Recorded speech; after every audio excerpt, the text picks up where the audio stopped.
دربارة حديثي صحيح وضعيف طبعا إنسان بلا كلية بيخوينه لجامعة بيخوين چونکە دراسەکردنی سەنەدەکان حەدیسەکە دێتە پێشەوە يعني دوو قۆناغی هەیە قۆناغی یەکەم بزانم ئەم حەدیسە لەکوێ من ئەو بەنسبەت منەوە باسیەکەم نەکی جەنابێت ئەگەڕێم یەکەم زانم ئەم حەدیسە لەکوێ هەیە مثلا ئایا هی بخاریە مسلمە متفق عليه طبعا حديث ئاوترێ متفق عليه یەکەم دەرەجەی بەرزەی حەدیسەکەی کە قبوڵە واتە بەدەق وەکو یەک بخاری و مسلم جێڕاویانەوە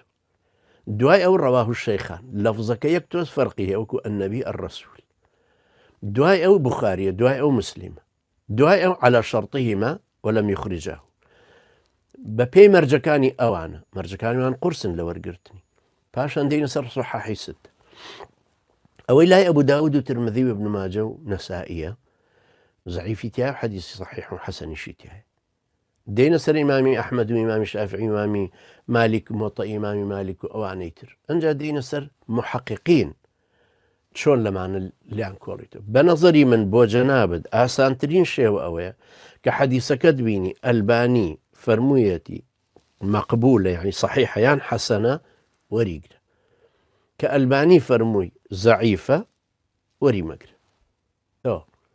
ئەمە باشترین و ئاسانترین ڕێگای بۆ جەنابەت ئەجینا طبعا ئێمە بێ مەرحەلەی یەکەم حەدیسەکە بزانین لە چ سەرچاوەیەکایە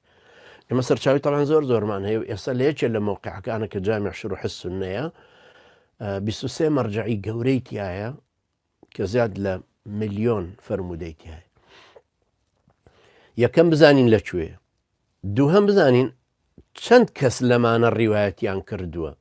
جاری وە حەدیسێکە بینی بوخاری ئەبوو داود ئیبن ماجە جاری وە بینی مسلم داریمی بەیهقی بەڵام ئێمە داریمی و بەیهقی ڕۆینەوە بە دوای بەس مادام مسلمە تەوا ئومەتەکە قبوڵی بووە کە ئەمانە صحیحنی بوخاری و مسلم حەدیسی بوخاری و مسلم صحیح وەرگیراوە تەوا ئەویش لەو ڕیزانن بۆیە ئەگەر حەدیسێک بوو لای بوخاری و مسلم نییە لای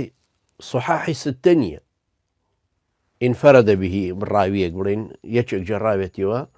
ئەمە داریمی ئەمە بەیهقی ئەمە ئیمامی مالیکە یا مەسەلەن لە مەسنەدی ئیمامی ئەحمەدایە یان فڵان ئەگەڕێنەوە سەرەوە چێ ئەم حەدیسەی تەحقیق کردووە لە کۆنەوە بوخاری ئیمامی ئەبوو زەرعەیە ئیبن ئەبی حاتەمە مەسەلەن طەبەرانیە دارەقوتنیە ئەمانە طبعاً عالمی زۆر گەورەن لە توێژینەوەی فەرموودەیە ابن أبي شيبة عبد الرزاق مثلا لو أنا كالروايات كان تحقيق كردو روشتونة بدوي السنة ذاك أو شعر زانلي يا لم سردما ألبانيا شيخ أحمد شاكر شيخ مقبلي يمن بديع الدين السندية شيخ حمدي سلفية بالنسبة طبراني وحمدي سلفي بعديني كمحقق مجمع طبراني بسبينج مجلدة مثلا خوي أما إيشي جنابتني إيشي جنابت أو هيك مثلا حديثك وكوتم أبيني ألبانيا بي وەریگرە یان نووسرا بوخاری مسلم تەوا وەریگرە خۆی گەورەش لەمانی قبوڵ بکە ئینشاءالله ڕیواەتی ئیمامی بوخاری ئیمامی مسلم ئەوانە طبعا هیچ گومانی تیانە کە صحیح باش طبعا وەکوتم ینی تەفسیلاتێکی هەیە کە ئێستا شوێنی نییە چونکە بۆ غەیری جەنابەت ئەمە ئەڵێم ینی جاری وای ئینسان حەدیثێکە بینێ لە الضعفاء هر كتابك ناوي الضعفاء حديثك يتيابين ديار اخو كسيك ام كتابي دانا هر ضعيفه كاني نقل كردو وكو ضعفاء يشربونا وش زوره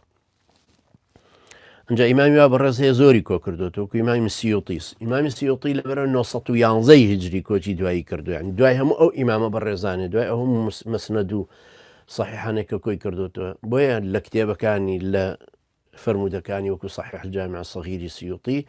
هزاران حديثي تيايا الباني رحمة خوالي بالتحقيقات اللي كردو دواي فرميتي صحيح الجامع الصغير هروكو يسألواني لبشت منه نازان دركوتيويا أنك ببيني مثلا صحيح سنن النسائي ضعيف سنن النسائي صحيح سنن أبي داود ضعيف سنن أبي داود هروهي ابن ماجه وترمذي